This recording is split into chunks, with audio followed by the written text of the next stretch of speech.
Hello everyone and welcome back to my channel criminology Gyan. आज की इस वीडियो में हम कवर कर रहे हैं प्रैक्टिस क्वेश्चंस, जिसमें हम कवर करेंगे definition, theories and pioneers from theories of crime.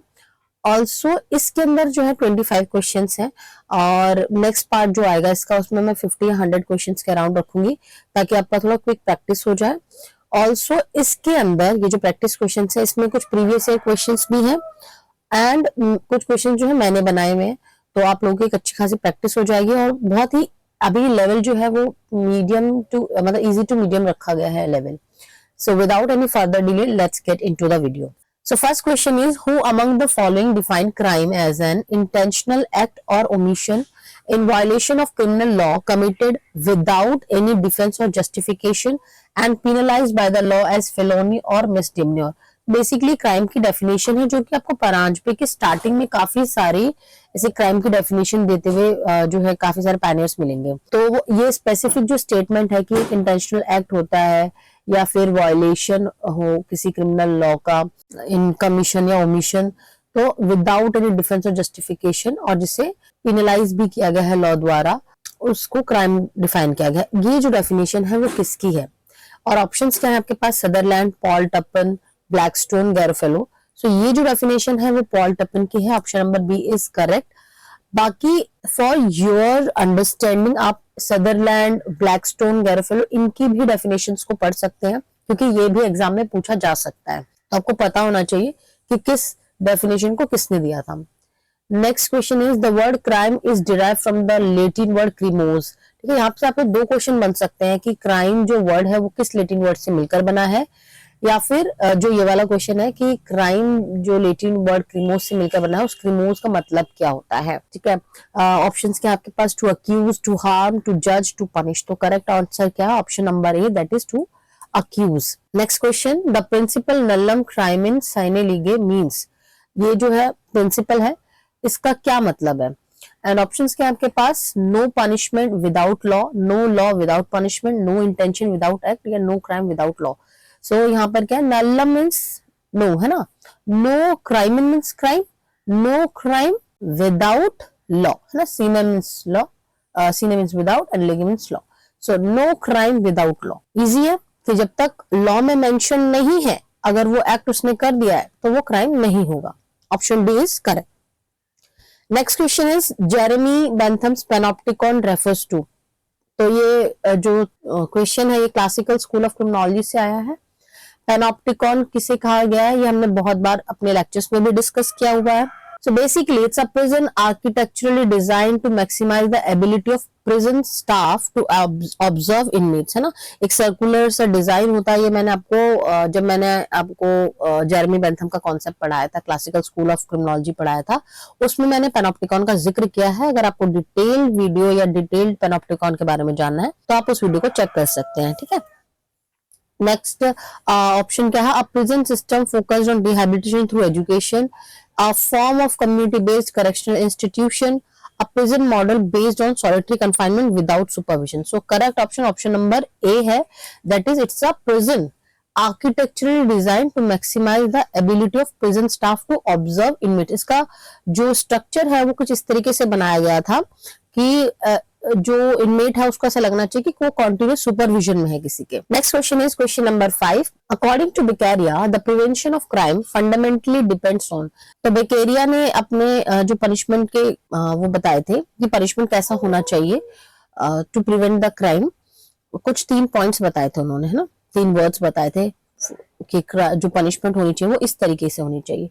Options क्या है आपके पास? Harsh laws, public trials and long sentences, the certainty, celerity and severity of the punishment, police efficiency, judicial discretion and presence, या moral reform, social control and rehabilitation। क्योंकि देखो आपको बाकी सारी चीजें तो समझ में आ रही है कि ये जो हार्श लॉज, पब्लिक ट्रायल्स, ये सारी चीजें जो थी वो तो प्री क्लासिकल स्कूल में चलती थी ये सारी चीजें। ठीक है, और ये मोरल रिफॉर्म वाली चीजें ये तो अब जाकर आई हैं और बेकेरिया जो है वो क्लासिकल स्कूल से है। तो इसका ऑप्शन नंबर जो है वो बी होगा, certainty, celerity and severity of the punishment.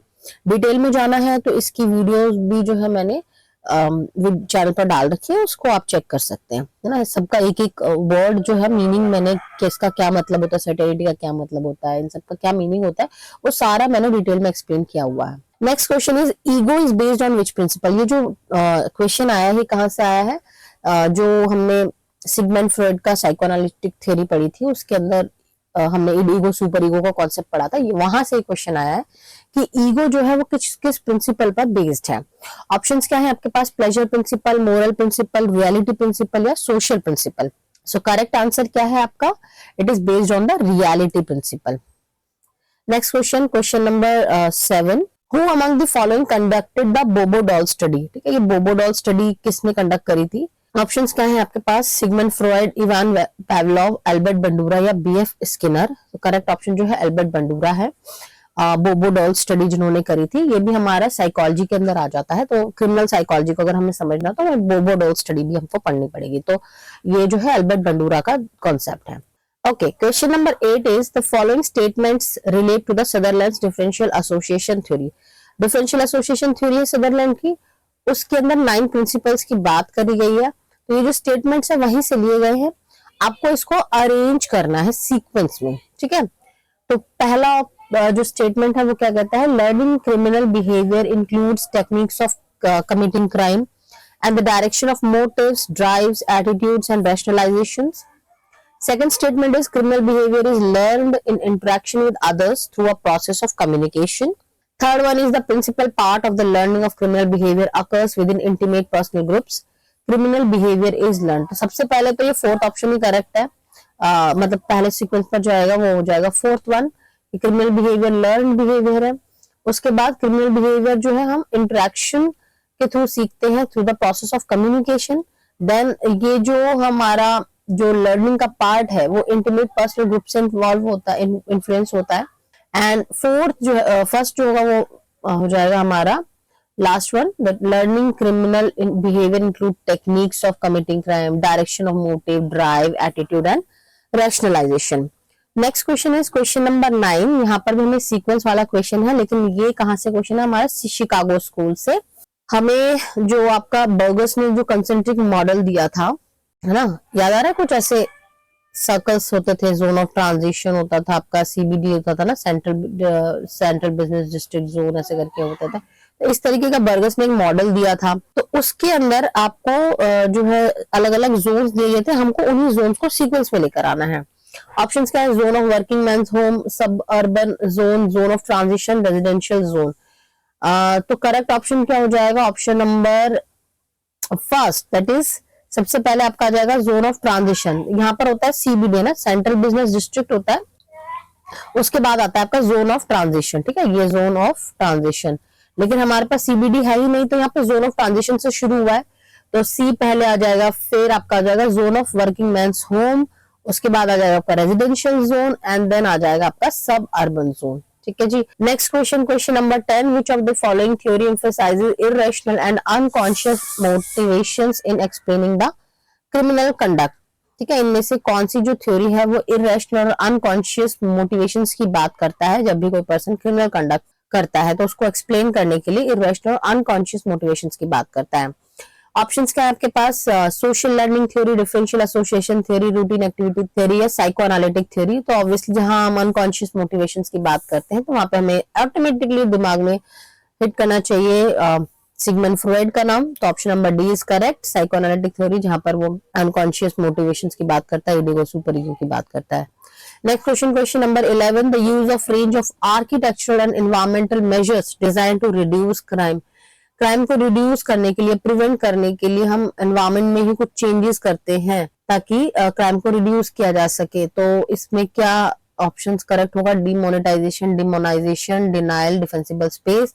Obviously option number D is correct, that is defensible space. Next question, question number 12 again sequence का है, how Merton explain typology of adaptation. यहाँ ये जो Merton वाला जो question है ये कहाँ से आया हमारे पास, एनॉमी थ्योरी से, है ना, एनॉमी थ्योरी का कॉन्सेप्ट है ये। उसमें मीन्स और गोल्स की बात करते हैं मर्टन, तो वहां पर ये सारे टर्म्स आपने देखे होंगे, ritualism, rebellion, innovation, retreatism and conformity. तो इसको हमें सीक्वेंस में लेकर आना, इंपॉर्टेंट क्वेश्चन है, नेट में 2025 में ही पूछा गया है।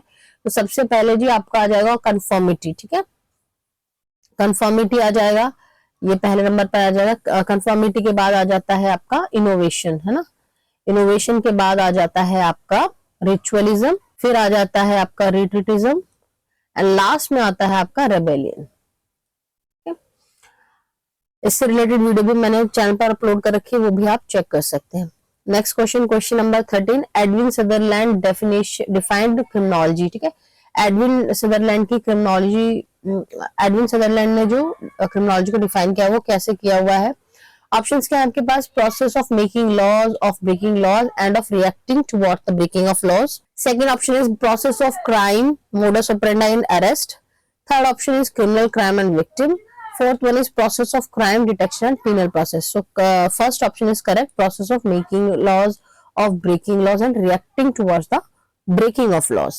Next question, question number 14, which theory focuses on the social behavior approach and reciprocal interaction between cognitive and environmental determinants of human behavior. तो इसमें क्या क्वेश्चन पूछा गया है कि इनमें से कौन सी थ्योरी जो है सोशल बिहेवियर अप्रोच पर फोकस करती है और कॉग्निटिव एंड एनवायरमेंटल डिटर्मिनेंट्स के इंटरेक्ट का उस पर फोकस करती है।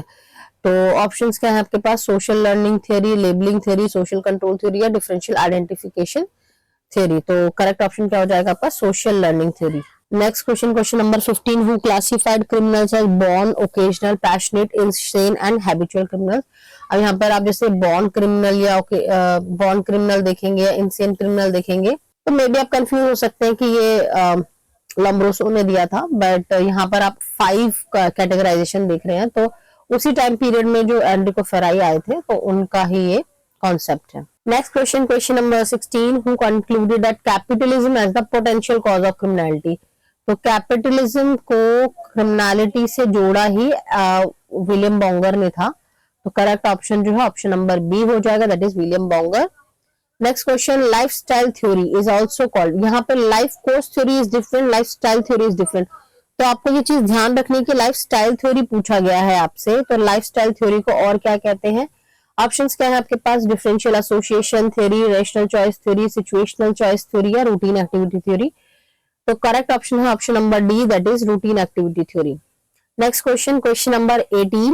Which among the following contexts are related to ecological theory propounded by Frederick Thresher?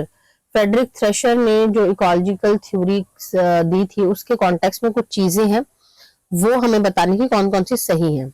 Options क्या हैं आपके पास, study 1313 gangs in Chicago, clinical experimentation, gangs were effective near the factories and railroads, many gangs become training schools for crime। तो correct option क्या क्या हो जाएगा, एक तो study 1313 Chicago gangs in Chicago, then gangs were effective near the factories and railroads, and fourth one is also correct, many gangs become training schools for crime. Next question, question number 19, who among the following has postulated the concept of egoistic suicide? तो suicide का concept जो है वो email डर्काइम ने दिया था, है ना। 4 तरीके के उन्होंने सुसाइड के बारे में बताया था। इसका भी वीडियो मैंने चैनल पर अपलोड कर रखा है, अगर आपको इसकी डिटेल के बारे में जानना है तो वहां पर जाकर आप चेक कर सकते हैं। सो इसका करेक्ट ऑप्शन जो हो जाएगा option number A, that is Emile Durkheim. Next question, question number 20, which among the following is not correctly matched? Paul Tappan, crime, justice and correction, John L Gillin, criminology and penology, Raffaele Garofalo, criminal psychology, David L Hudson, hate crimes. So इसका जो correct answer है that will be Raffaele Garofalo, criminal psychology. ठीक है, ये correctly match नहीं है, ये इधर गलत है, that it is wrong. Option number 3 correct है इसका। ठीक है, option number 3 is correct, Raffaele Garofalo criminal psychology से करेक्टली मैच नहीं है ना, तो this 3rd option is wrong, ये गलत है। Next question, question number 21, who among the following tried to determine whether there is any relationship between antisocial conduct and physiological characteristics? इनमें से किसने ये रिलेशनशिप को कंडक्ट करने की कोशिश करती है, एंटी कंडक्ट और फिजियोलॉजिकल कैरेक्टरिस्टिक्स के? ऑप्शंस क्या आपका, hovered baker, Albert Cohen, Hutton या पॉल टपन। तो इसका करेक्ट आंसर है हुटन, क्योंकि ये जो हुटन जो आए थे, ये आप लॉम्ब्रोसो के साथ ही पढ़ते हैं। लॉम्ब्रोसो को इन्होंने सपोर्ट किया था, जो लॉम्ब्रोसो की जो थ्योरीज थी उसको इन्होंने सपोर्ट किया था। और यहाँ पर उन्होंने यही बताया था कि anti social conduct physiological characteristic से मैच करते हैं, जैसे कि अगर पर्सन की बॉडी में बहुत ज्यादा टैटूज हैं तो पर्सन जो है क्रिमिनल बिहेवियर को शो करेगा। और भी बहुत सारे उन्होंने पॉइंट्स बताए थे। तो hooter is the correct answer. Next question is question number 22। I hope this is visible. यहाँ पर आपको दो लिस्ट दे रखी है। फर्स्ट लिस्ट में आपके पास है पायनियर्स के नाम एंड लिस्ट सेकंड के अंदर आपके पास है थ्योरीज के नाम। तो क्लोवर्ड एंड ओहलीन ने कौन सा दिया था? Differential opportunity theory, yes. Then Walter Reckless ने दिया था कंटेनमेंट थ्योरी, बी का फोर्थ। देन कोहेन ने दिया था डेलिंक्वेंट सबकल्चर थ्योरी एंड मर्जन स्काइज ने दिया था न्यूट्रलाइजेशन थ्योरी। ठीक है जी, तो ये आपको थ्योरीज एंड प्रोपाउंडर्स बता दिए गए हैं। Next question, question number 23। Who among the following stated that crime is both normal and functional? ये स्टेटमेंट किसने दिया था कि क्राइम नॉर्मल और फंक्शनल है? ऑप्शंस के आपके पास Travis Hirschi, Albert Cohen, Edwin Sutherland, Emile Durkheim. Option D is correct, Emile Durkheim. Next question, question number 24। इसको आपको अरेंज करना है इन क्रोनोलॉजिकल ऑर्डर कि सबसे पहले कौन सी थ्योरी आई फिर कौन सी थ्योरी आई। तो ऑप्शंस के आपके पास लेबलिंग थ्योरी है, पॉजिटिव स्कूल है, routine activity theory, then life course theory है। करेक्ट ऑप्शन सबसे पहले आपका आ जाता है पॉजिटिव स्कूल, है ना। उसके ये आ जाएगा सबसे पहले पॉजिटिव स्कूल आ जाएगा। उसके बाद है आपका लेबलिंग थ्योरी, देन आपका आएगा रूटीन एक्टिविटी थ्योरी, लास्ट में आ जाता है आपका लाइफ कोर्स थ्योरी, है ना। ध्यान रखिएगा लाइफ स्टाइल थ्योरी नहीं है, लाइफ कोर्स थ्योरी है। तो ये 4th नंबर पे है। Next question, and this is the last question of this video. What are the key elements of inner containment according to Reckless? है ना, Reckless ने जो आउटर कंटेनमेंट और इनर कंटेनमेंट की बात करी तो इनर कंटेनमेंट के भी एलिमेंट्स थे। तो कौन कौन से एलिमेंट्स थे? ऑप्शंस के आपके पास सेल्फ कॉन्सेप्ट, गोल ओरिएंटेशन, फ्रस्ट्रेशन, टॉलरेंस या नॉर्म रिटेंशन। ये फर्स्ट ऑप्शन है आपका। देन सेकंड ऑप्शन क्या है? Peer pressure, social control, labelling, moral panic. Third option क्या है? Economic deprivation, anomie, cultural conflict, strain. Fourth option क्या है? Attachment, commitment, involvement, belief. So first option is the correct option, that is self concept, goal orientation, frustration tolerance and norm retention. So that's it for today's video. I hope ये video आप लोगों के लिए helpful रहा होगा। और अगर next video के लिए आपको और इससे अच्छे क्वेश्चंस और इससे ज्यादा नंबर ऑफ क्वेश्चंस चाहिए तो मुझे आप नीचे कमेंट बॉक्स में बताइए, या फिर आप चाहते हैं कि मैं कोई दूसरा टॉपिक कवर करूं तो वो भी आप मुझे नीचे कमेंट बॉक्स में बता सकते हैं। मिलते हैं नेक्स्ट वीडियो में। Till then bye bye and take care.